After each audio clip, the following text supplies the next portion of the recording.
우리가 걷고 있는 이 믿음의 길은 한번 화끈하게 하고 끝내버리는 단거리 경주 같은 것이 아니고 오랜 시간 인내하면서 천천히 오래 걷는 등산이나 마라톤 같은 그런 장거리 경주와 같은 것입니다. 여러분, 한번 뜨겁게 믿었다고 다 된 게 아니고 오랜 기간 꾸준히 믿음의 삶을 살아야 하는 것이 우리의 신앙생활입니다.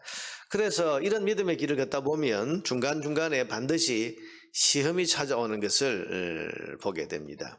여러분, 빨리 끝내고 한 번 어떤 사건 하나만 잘 치르면 끝나는 그게 신앙이라면 시험이 끼어들 여지가 없을 겁니다. 근데 오랜 시간 우리가 살아가는 평생 동안을 이 믿음 가지고 달려가야 되기 때문에 중간중간에 여러 가지 시험과 유혹이 찾아오죠. 오늘 본문에 보면 아브라함에게는 그 시험이 10년 만에 찾아왔다고 되어 있습니다. 그것도 가장 가까운 관계인 아내 사례를 통해서 찾아왔습니다. 1절 2절에 보니까 아브라함의 아내 사례는 출산하지 못하고 그에게 한 여종이 있으니 애굽 사람이요 이름은 하갈이라. 사례가 아브라함에게 이르되 여호와께서 내 출산을 허락하지 아니하셨으니 원하건대 내 여종에게 들어가라. 내가 혹거로 말미암아 자녀를 얻을까 하노라 하며 아브라함이 사례의 말을 들으니라.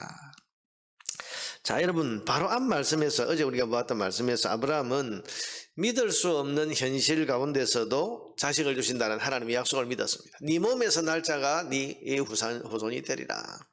그 약속을 믿었습니다. 그 믿음 때문에 하나님 앞에 의롭다 하는 그런 칭찬까지, 인정까지 받았지 않습니까? 그런데 오늘 본문에서 너무 쉽게 시험에 걸려 넘어집니다. 자기 아내 사례가 나는 이제 아이를 못 낳으니 내 종 하갈을 취해서 거기서 아들을 낳자. 오늘 본문에 보면 아브라함이 사례의 말을 들으니라. 2절 끝에 보니까 그랬죠. 아브라함이 사례의 말을 들으니라. 하나님의 말씀을 들어야 될 아브라함이 하나님의 말씀을 제쳐놓고 아내의 말을 듣고 있었다. 그렇게 성경이 지적하고 있는 겁니다. 여러분, 이것은 아마도 아브라함이 인정에 이끌린 것 같습니다.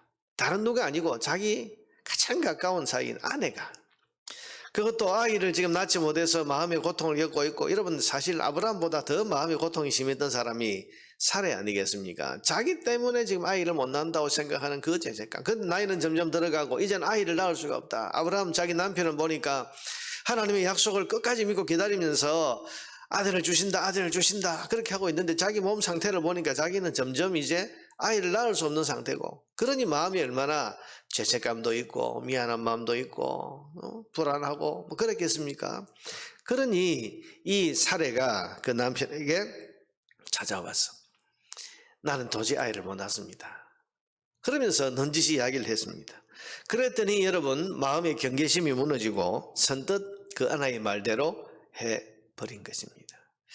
만약 여러분 누가 하나님의 아들을 주신다는 그런 약속을 지키지 않는다 이렇게 누가 말했으면 아브라함 끝까지 아마 붙들었을 거예요, 하나님의 약속을. 그런데 자기 아내 사례가 아마 울면서 이야기했는지 모르겠습니다. 난 아이를 낳을 수 없으니 이렇게라도 해서 아이를 낳읍시다. 인정에 끌려버린 거죠. 여러분, 우리 대부분의 성도가 이렇습니다. 핍박에는 강하지만 인정에는 약한 것을 볼 수 있습니다. 외부적인 어떤 압력에는 굉장히 강합니다. 여러분, 정부가 주의를 못 지키게 하고 예배를 못 드리게 하면 그야말로 순교의 각오를 하면서 결사적으로 예배를 드립니다. 그런데 인정에 걸려서는 예배를 쉽게 포기해버립니다. 주일날 먼데 사는 아들, 손자가 집에 왔다가 늦잠을 잔다.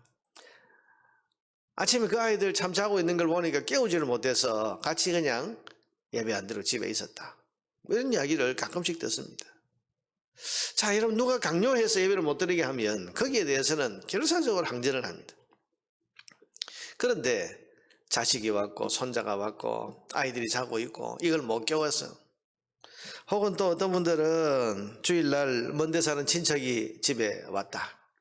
근데 이 손님들을 집에 놔두고 우리는 예배드리러 갔다 오겠습니다, 그 말을 참아 못해서 예배를 빼먹고 같이 식사하러 갔다. 너무 쉽게 허물어져요. 핍박에는 강한데 인정에는 너무 약하단 말이죠. 이런 모습을 종종 볼 수 있습니다. 누가 힘으로 누르고 강압적으로 강요하면 결사적으로 믿음 생활을 하는데, 가까운 사람이 인정스럽게 나오고 인정으로 나오면 쉽게 그 믿음 생활을 포기하는 것을 볼 수 있습니다. 아브라함도 지금 그렇습니다. 늙어가는 아내의 이 인정으로 지금 말하는 이 말 한마디에 시험에 너무 쉽게 들고 말았습니다.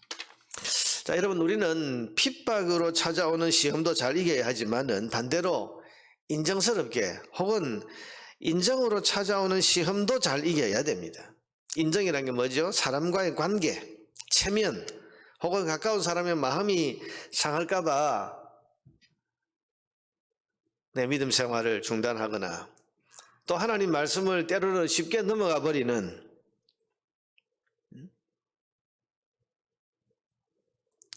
종종 그런 이야기를 할 때가 있죠. 우리가 예를 들면 술이라는 이런 걸 할 때도 여러분 누가 억지로 술을 먹이면 안 먹을. 난 예수 믿습니다. 근데 여러분 아주 가까운 어른이나 친한 사람이 와서 아이고 한 잔 정도 하는 거 괜찮아. 나하고 있을 때는 괜찮아. 여러분 꼭 안 되는 걸 이야기할 때 나하고 있을 때는 괜찮아 이런 말들을 하거든요. 이게 인정에 호소하는 거예요. 해서 안 될 일을 인정에 끌려서 하는 것. 여러분 이게 지금 아브라함의 모습입니다. 시험에 쉽게 넘어지는 거죠. 우리는 분명한 분별력을 가지고 할 수 있는 일은 하지만 믿음을 저버리거나 말씀을 벗어나거나 성도의 거룩함을 훼손하는 일은 해서는 안 되고 거절할 수 있어야 됩니다. 핍박으로 오는 시험도 이겨야 되지만 인정으로 찾아오는 시험도 우리가 거절하고 이길 수 있어야 하는 거죠. 이런 분별력이 우리에게 필요합니다. 이런 단호함이 있어야 됩니다. 또 한 가지 오늘 본문은 마치 여러분 에덴 동산에서 하와가 주는 선악과를 선뜻 먹어버린 아담의 일을 그대로 생각나게 하지 않습니까? 그때도 아내가 먹으라고 해서 먹었습니다. 지금도 아내가 첩을 취하라고 해서 그렇게 하고 있습니다.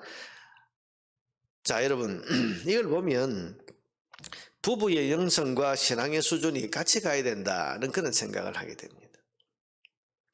아담도 그게 실패했습니다. 여러분 아담은 하나님 말씀을 직접 들었습니다. 근데 하와는 하나님 말씀을 직접 듣지 못했죠. 그러니 하와를 유혹하는 겁니다. 근데 하와의 말은 너무 쉽게 아담이 들어버려요. 오늘 사례를 통해서 지금 그러니까 하나님 말씀 또 하나님과 언약을 맺은 사람은 아브라함입니다. 근데 이 사례는 그만큼 사실은 영성이나 신앙의 수준이 따라가지를 못했던 것 같습니다.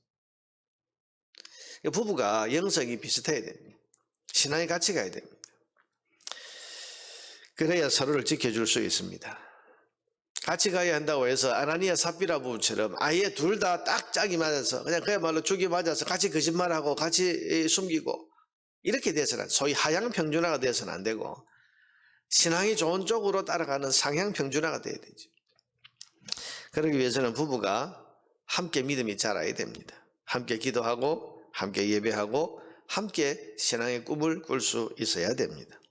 여러분 오늘 아침에 기도할 때에 특별히 우리 가정에 시험에 들지 않도록 우리 가정에 하나님 은혜를 주셔서 남편과 아내가 같은 신앙으로 같은 영성으로 하나님 앞에 생활할 수 있도록 은총을 베풀어 주십시오. 여러분 이 아침에 이렇게 기도하시기를 바랍니다. 마지막 하나는 어쩌면 아브라함도 오늘 본문을 여러분 묵상하다 보면 젊은 여종을 취하고 싶은 욕망에서 쉽게 동의했는 것은 아닌가 이런 생각을 하게 됩니다. 너무 쉽게 지금 여기에 동의하거든요. 오늘 본문에는 사라의 말 때문에 하가를 드린 것으로 되어 있지만 가만히 보면 아내의 말을 핑계로 해서 남자로서의 욕정에 끌려서 이렇게 하가를 취한 것은 아닐까.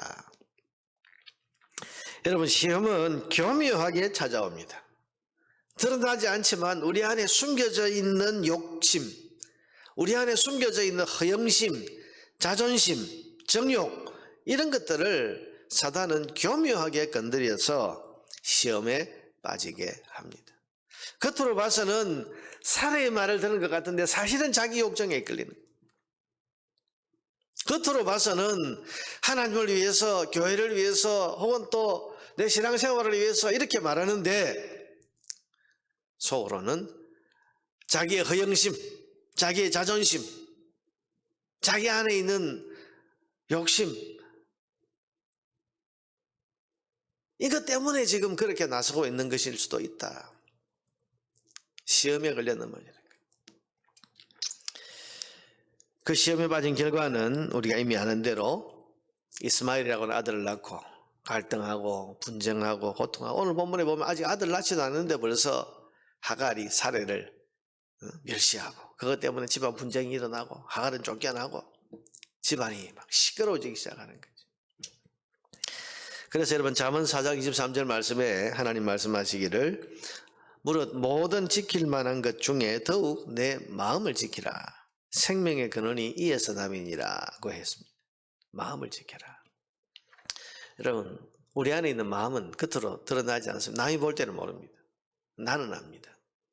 이것이 내 욕정에 걸린 것인지, 이게 내 허영심 때문에 이러는 건지, 이것이 내 자존심 때문에 지금 내가 이렇게 고집 부리고 있는 것인지 나는 압니다.